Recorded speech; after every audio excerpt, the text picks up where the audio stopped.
दुनिया भर के बहाई समुदाय 9 जुलाई को बहाई धर्म के अग्रदूत महात्मा बाप की शहादत की वर्षगांठ बहाई सेंटर में एकत्रित होकर मनाई। स्टार न्यूज संवाददाता सलीम सैयद की एक खास रिपोर्ट। सलीम सैयद, मुंबई। 10 जुलाई, दुनिया भर के बहाई समुदाय 9 जुलाई को बहाई धर्म के अग्रदूत महात्मा बाप की शहादत की वर्षगांठ बहाई सेंटर में एकत्रित होकर मनाते हैं। 9 जुलाई को बहाई धर्म के अग्रदूत महात्मा बाप की शहादत की वर्षगांठ पर बहाई समुदायों ने मुंबई बहाई सेंटर में पत्रकार परिषद आयोजित की गई, जिसमें बहाई सेक्रेटरी नरगिस गौर, बहाई सदस्य रंजीत सिंह, मिस्टर जयापुत्रन, जिया एशरागी व अन्य बहाई समुदाय के सदस्य उपस्थिति थे। बहाई सेक्रेटरी नरगिस गौर ने पत्रकारों को संबोधित करते हुए कहा कि बहाई धर्म के अग्रदूत महात्मा बाप ईरान के शिराज में जन्मे। महात्मा बाप ने अपने विश्वासों के लिए साहपूर्वक तब तक संघर्ष किया जब तक कि 9 जुलाई 1850 को दोपहर 12 बजे बटालियन के 750 सैनिकों ने उन्हें गोली नहीं मार दी। बता दें कि बहाई धर्म के संस्थापक पैगंबर, परम पावन बहाउल्लाह के अग्रदूत माने जाने वाले महात्मा बाप का मिशन मानवता को एक नए दिव्य रहस्योद्घाटन के आगमन के लिए तैयार करना था। एकता, शांति और समानता की उनकी शिक्षाएं दुनिया भर में लाखों लोगों को प्रेरित करती हैं और उन्हें अधिक सामंजस्यपूर्ण और न्यायपूर्ण समाज की ओर ले जाती हैं। बहाई सदस्य रंजीत सिंह ने पत्रकारों को बताया कि जैसा कि महात्मा बाप ने स्वयं घोषित किया था, मैं वह आदि बिंदु हूं जहां से सभी सृजित चीजें उत्पन्न हुई हैं। उनकी स्थायी विरासत आशा और परिवर्तन की एक किरण के रूप में कार्य करती है, जो व्यक्तियों से प्रेम, एकता और करुणा के सिद्धांतों को अपनाने का आह्वान करती है तथा अंततः सभी के लिए उज्जवल भविष्य का मार्ग प्रशस्त करती है। इस अवसर पर बहाई सेंटर की सेक्रेटरी नरगिस गौर ने बताया कि उद्देश्य यही था कि जो इंसान जिन्होंने एक परमात्मा हाँ आज का उद्देश्य यही है कि हम दुनिया को बताना चाहते हैं कि दिव्य बाप जैसे एक परमात्मा के आदमी, एक दिव्य दूत जो यहाँ पर आए, अपना बलिदान दिया सिर्फ ये बताने के लिए कि वर्ल्ड यूनिटी क्या होती है, एक दूसरे से प्यार मोहब्बत से कैसे रहते हैं, वर्ल्ड के लिए ऊपर वाले का क्या आदर्श है हमारे लिए।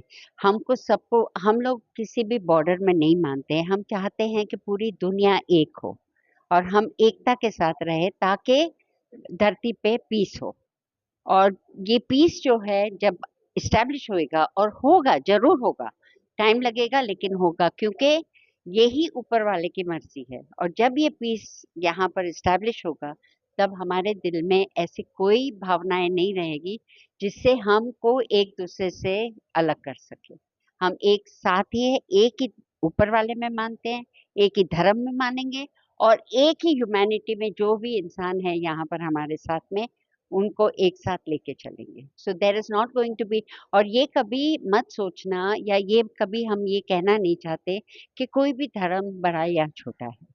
जितना हम रिस्पेक्ट हमारे बाप और बहाउल्लाह को देते हैं, हमारे प्रॉफिट्स को देते हैं, क्योंकि ये इस युग के अवतार है, उतना ही हम रिस्पेक्ट लॉर्ड कृष्णा को देते हैं, जीसस क्राइस्ट को देते हैं, मोहम्मद को देते हैं, ज़ोरास्ट्र को देते हैं, क्योंकि वो सब ऊपर वाले के भेजे हुए प्रॉफिट्स ऑफ गॉड है। खाली ये है कि जो वो रेवलेशन लाते हैं वो इस जो युग में आते हैं उसी युग के लिए होता है। उनको भी ऊपर वाला ही बताता है कि हमें क्या मैसेज देना है, लोगों के दिलों को कैसे एक करना है और एक साथ कैसे रहना है। उनका कोई और मकसद नहीं होता है। आज बहाउल्लाह जो आए हैं, जो हजरत बाब आए हैं, वो यही बताने के लिए है कि अब दुनिया छोटी नहीं है, एक पूरी कोई बॉर्डर वाली दुनिया नहीं है, धरती एक है और धरती के रहने वाले सब एक है। साथियों, आज पत्रकार परिषद जो है ये दिव्यात्मा बाप जो हमारे धर्म के फाउंडर हैं उनके शहादत के उपलक्ष्य में रखा गया है। दिव्यात्मा बाप जो 2 युगल अवतार हुए हैं, दिव्यात्मा बाप और भगवान बहाउल्लाह, उसमें से दिव्यात्मा बाप जो है उन्होंने मानव धर्म की एकता, शांति, आपसी भाईचारा बनाए रखने के लिए अपने जीवन का जो है बलिदान दिया। अपने जीवन का बलिदान दिया। इस मौके पर हम सभी बहाई समुदाय संपूर्ण मानव जाति से एकता, शांति, सुव्यवस्था की कामना करते हैं और आपस में सभी भाईचारा बनाए रखें, इसकी कामना करते हैं।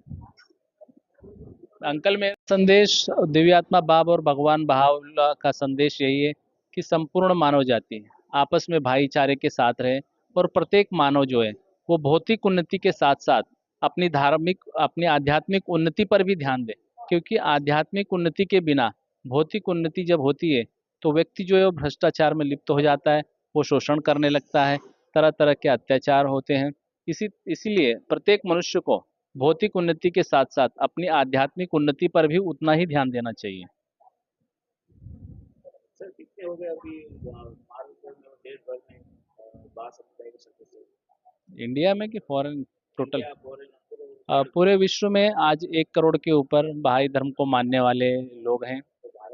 भारत में उनकी संख्या 1 लाख के ऊपर होगी, क्योंकि हमारी जो संख्या होती है वो हम लोकल असेंबली के जरिए काउंट करते हैं। और आज विश्व में सबसे अधिक फैला हुआ धर्म जो है वो बहाई धर्म है, जो पूरे पृथ्वी पर कोने कोने तक फैला हुआ है। पपुआ न्यू गिनी से लेके अफ्रीका के देशों तक बहाई धर्म फैल चुका है। और बहाई धर्म के मानने वाले बहाई धर्म के संस्थापक भगवान बाब और बहाउल्लाह के बताए मार्ग पर चल रहे हैं। भगवान बाब की शहादत का जो दिवस है उस दिन हम उनको स्मरण करते हैं, और विश्व भर में जहाँ जहाँ बहाई समुदाय है वहाँ वहाँ यह शहादत का दिवस स्मरण किया जाता है, और भगवान बाब और भगवान बहाउल्लाह के संदेशों को संपूर्ण मानव जाति को बताया जाता है, और सभी कामना करते हैं कि उनके बताए हुए संदेशों पर हम चल सकें।